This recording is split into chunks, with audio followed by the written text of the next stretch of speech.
right, welcome to another episode of the Pierce Brothers. I'm Porter, and before I get started, I'm in a different environment than normal. Usually we try to film outside, but today was raining pretty good, so I was like, I'll just film indoors today. So anyways, I'm here at my reloading room. Today I'm starting a new series of videos, kind of introductory to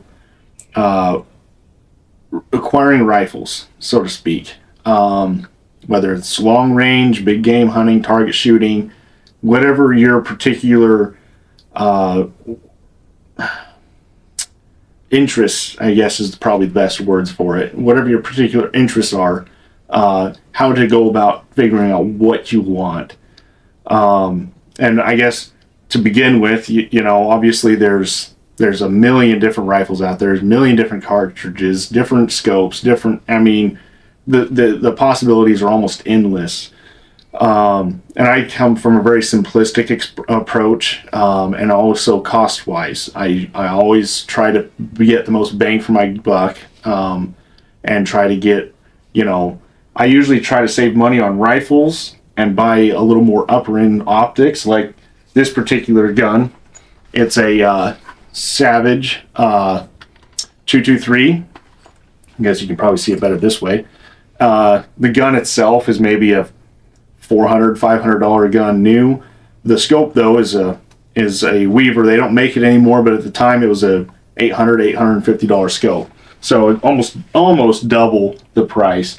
And so, that's how I look at rifles. As long as they're an accurate rifle and reliable, I try to spend more money on the optics because that helps you out the most. But anyways, I kind of got off the topic there. So to begin with, you have to ask yourself, am I an AR guy or a bolt gun guy? Either one works good, like I just showed you that Savage, and then I have side by side with it a AR 223 or 5.56. Obviously a little more modular and so on and so forth. Both guns are really fun to shoot, and both guns shoot well. It really just comes down to personal preference, and why not also have both, sometimes that's the way it works. And then obviously on the other end of the spectrum, I have a 6.5 Creedmoor AR here, and then I have a Howa 308.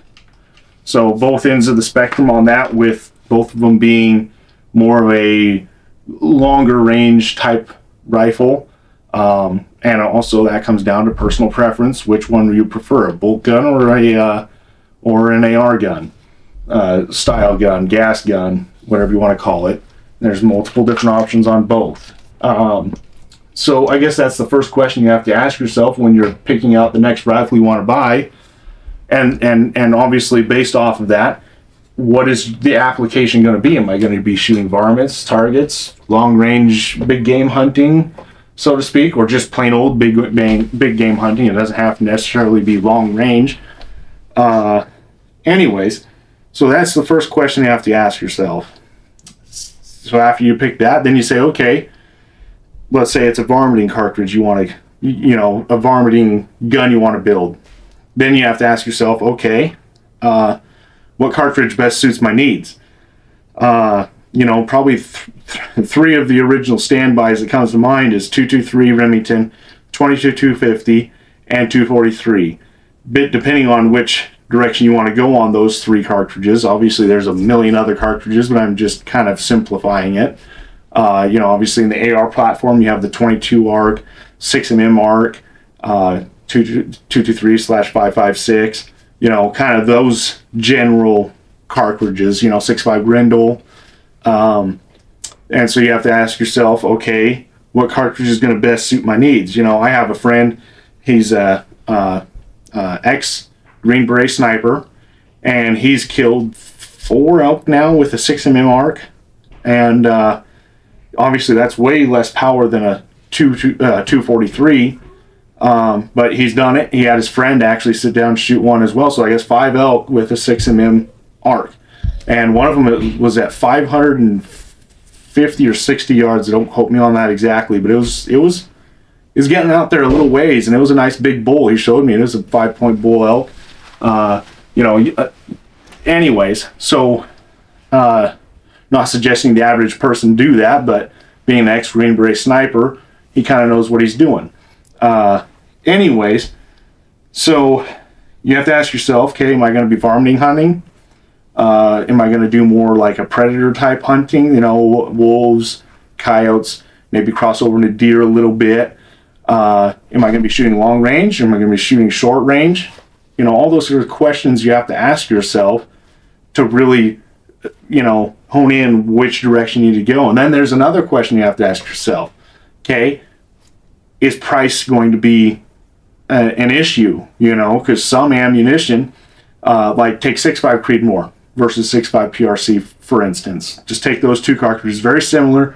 6.5 PRC goes a little bit faster, well, quite a bit faster, but I digress. But it goes a little more velocity, but both cartridges are capable of good accuracy and decent ballistics. 6.5 PRC, you're going to be spending anywhere from $45 to $60 for 20 rounds. 6.5 Creedmoor, on the other hand, you're going to be spending $25. Sometimes you can get it at $1 a round, but $25 to $45. So pretty big difference in price. So so is price going to be an issue for you? And how much volume are you going to be shooting? Those are good questions you have to ask yourself. And then, are you going to be hand loading? Because hand loading, then at that point, the cost of ammunition doesn't matter to you, because reloading 6.5 Creedmoor versus 6.5 PRC, you're only going to be off by a couple of cents each direction on each round on those. You're going to put in a little extra powder, but at the end of the day, it's the same bullet and it's the same primer. The initial cost of brass is a little bit more on the 6.5 PRC, but not a whole lot. And a little extra powder. That's the only difference. Okay. So, all these are playing into how and what direction you go with buying that rifle, picking a cartridge, and then advancing from there. Me, I'm very simplified. As I've already said, I like 223, 243, 6.5 Creedmoor, 308. Stuff that's, just old standbys. I don't know of anybody that's, back east whitetail hunter that ever complained about a 243 not killing whitetail coyotes, shooting varmints. Very, very versatile round. I found with my 243 here, I used to have a 22-250 that I used pretty regular, and I burned the barrel out. It did not shoot anymore by the time I got done. And I switched over to the 243 at that time, and I don't think I'd ever go back to a 22-250 for my long range work. My 22-250, I shot coyotes.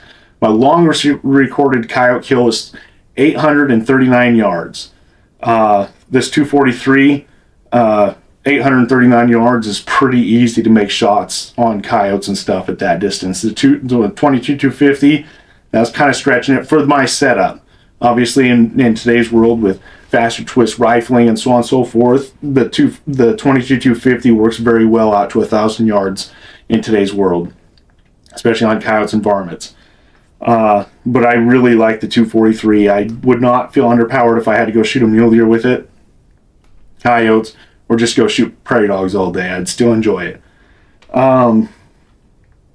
So, there you have it on my take on the introduction of picking the rifle, picking the round, knowing if you're on a price point budget, knowing if you want a bolt gun versus a AR-15.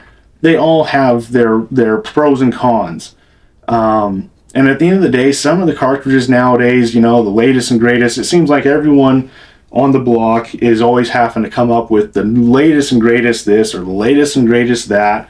You gain an extra 50 feet a second or 100 feet a second, and is that really going to make a big difference? That military sniper, the Green Beret, I won't say his name just because I want to, respect him that way, but him and I were talking about that very subject one day. I was out shooting his horses, and he was talking to me. He goes, so many people get so caught up in the latest, greatest this or that. And he's like, at the end of the day, some of the newest stuff, yeah, it does give you an edge. Yes, it does help you out just a little bit, but it's all about practice. You know, sit down, shoot your gun, understand your gun, and whether it's long range or close range, just enjoy your gun and shoot it a lot, and you'll get really, really good with it. And, you know, him and I were in the same boat on that, you know. Like, I just agreed with him completely. I was like, you know, so many people, they buy the latest and greatest and they think, oh, now I have a 1,200 yard elk cartridge, or I have, you know, the extra 200 feet a second that this cartridge offers over that one. And at the end of the day, it's like, quit trying to poo-poo other cartridges because yours is the latest and greatest. Go out, shoot, enjoy it, and, you know, anyways.